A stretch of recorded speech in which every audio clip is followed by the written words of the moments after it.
Hey, welcome back. We got so much brain power on the show today.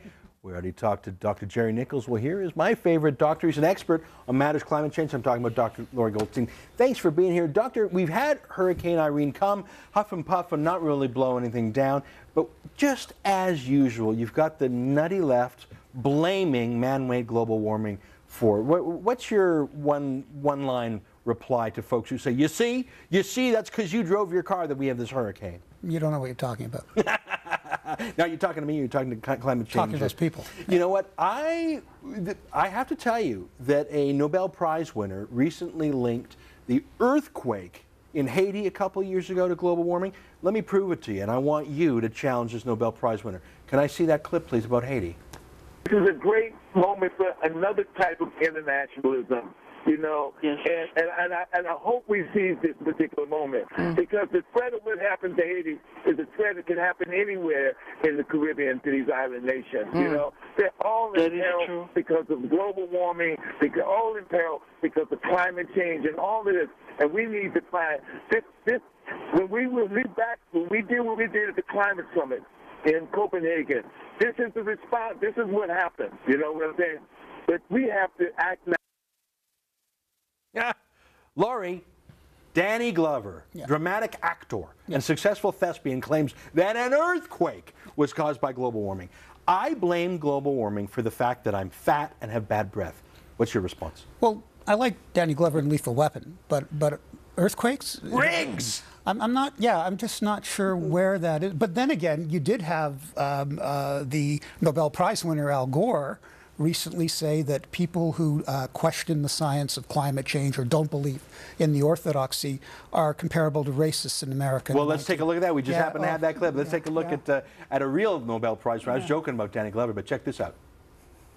I think it's difficult to talk about, and it's difficult to confront the denial facts that people spew out. Right? Well, it is no more difficult than it was for Southerners to talk about the evil of racism. Trust me on this. The evil of racism.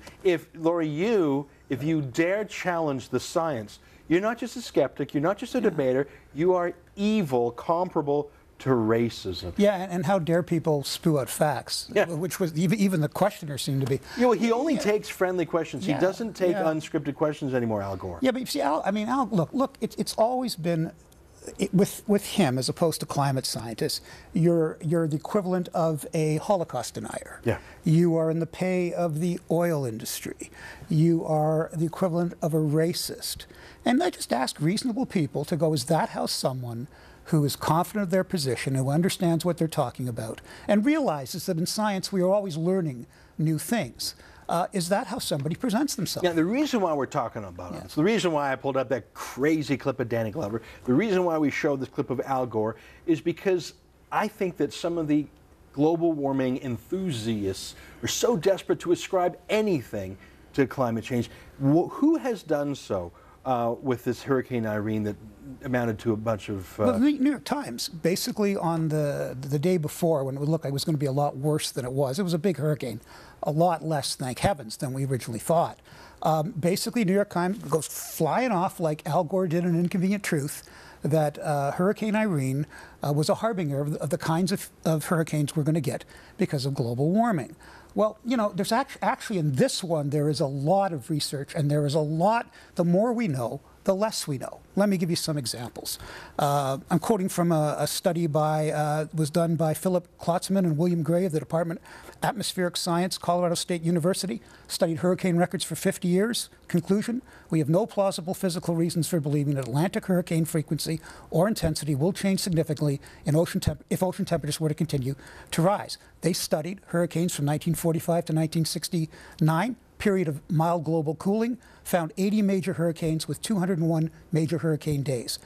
Studied the next period, 1970 to 1994, period of global warming, less than half as many hurricanes, 38 major hurricanes, 63 major hurricane days, barely less than a third. So if anything, the math is opposite. If anything, if the world were to be warming, there'd be fewer hurricanes. But I don't even think that there's a link. I think the reason we follow hurricanes more closely now, and hurricanes cause more damage now, is easy to explain. We have 24-hour news cycle, news channels now, and everyone's got a telephone camera. And number two, Florida has been booming for decades. There's so much more development there. So if a hurricane came through 75 years ago, it did maybe $100 million damage. Hurricane blows in now, well, it's so built up. The damage is obviously going to be bigger because it's more developed. I don't find any of these things surprising.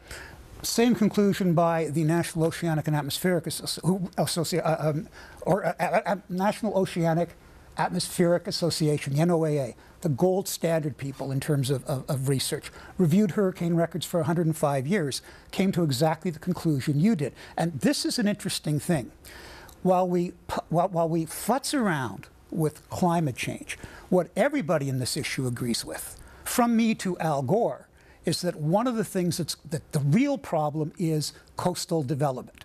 And that's what you have to deal with. You've got to start putting people in floodplains. You've got to stop allowing massive development on the coast. But no government does anything about that. California does nothing about it. Florida does nothing about it. The East Coast does nothing about it.